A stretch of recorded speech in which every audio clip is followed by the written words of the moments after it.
Les gens, que tal, comment allez-vous?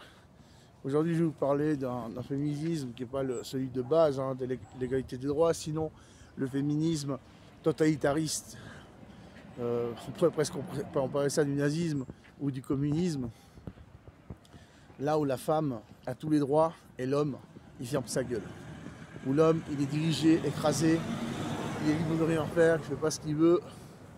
C'est elle qui contrôle tout, c'est elle qui a les pantalons, c'est elle qui... Voilà, qui va jusqu'à avoir des numéros de compte bancaire, enfin, mot de passe, etc. Qui va...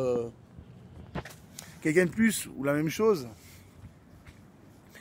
elle va prendre le contrôle de ta vie. T'es pas libre. Donc là, on est loin de l'égalité des genres. Hein. Je précise, on est vraiment très loin de ça. C'est la femme. À Lima, ils sont très là-dessus. Ils disent que c'est sain d'être écrasé par les femmes, d'être dominé par les femmes. C'est sain, ils disent. Mais bon, c'est ça parce que, bon, effectivement, les hommes, ils trompent. Mais moi, j'ai observé beaucoup de ces féministes, mariés avec des gosses et tout ça. Dès que le mari il va travailler dans un autre département, c'est-à-dire à 4 heures ou à 6, à 8 heures de chez lui pendant 2 semaines, hop, elle sort avec un amant un jour, un autre amant l'autre jour. C'est pour ça que cette ville, elle a beaucoup de féminicides. C'est-à-dire qu'elle se met avec des mecs qui ont une stabilité laborale pour les thunes, vous voyez. Qu'elle se fasse dominer ou qu'elle domine, c'est comme ça. Puis voilà quoi, il n'y a pas l'égalité des genres parce que c'est elle qui dirige, c'est elle qui décide tout. T'es libre de rien, tu peux voir tes potes, tu peux rien faire.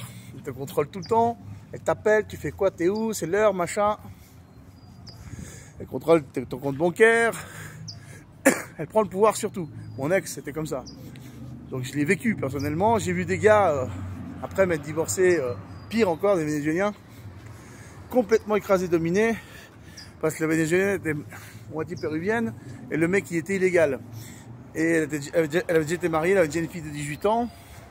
Et elle avait un bébé avec lui. Le mec, il bossait dur et tout ça. Elle lui ramenait son Tupperware de riz avec des œufs. Et puis elle travaillait aussi, oui. Mais je sais pas si elle gagnait plus, j'en sais rien. Mais elle a le resto que sa fille, de son premier mariage. Mais lui, jamais. Jamais l'invité au resto.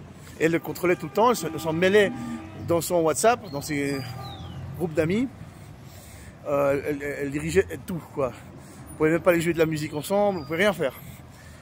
Elle était toxique, complètement toxique. Elle a été dire jusqu'à dire que je suis un machiste gay, que je m'intéresse à son mec. Ça va pas la tête ou quoi? Il y a une vidéo d'ailleurs, je vous mettrai le lien, où je l'ai ridiculisée, où elle a carrément réussi à faire que son mec travaille comme sécurité du quartier en bas de chez elle.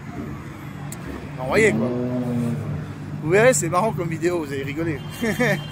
Ah, moi je suis un gros vengeur, hein, ça c'est clair. Je suis lion. Donc voilà, les lions, on est comme ça. Mais effectivement, ça va loin quoi. Puis après il y a aussi le féminazisme, un peu ce qu'on appelle des...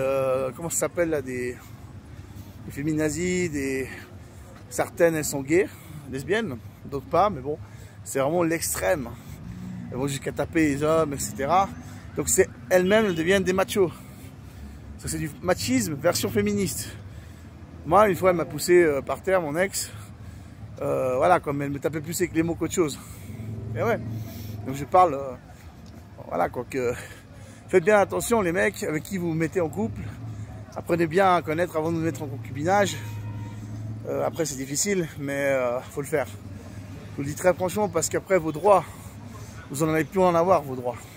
Vous allez plus être libre. Et je dis pas d'aller la tromper à droite à gauche, non. Je parle de liberté élémentaire.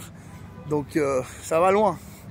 Maintenant, est-ce que les femmes ici qui passent comme ça? Non, pas à ce point-là. Il y en a peut-être, sûrement, mais c'est rare. C'est surtout à Lima. Et je suppose aussi à Paris ou dans les grandes capitales ou les grandes villes d'Europe ou d'Amérique latine. Bon, allez les mecs. Peace, je vous laisse. Hein. Cuídense.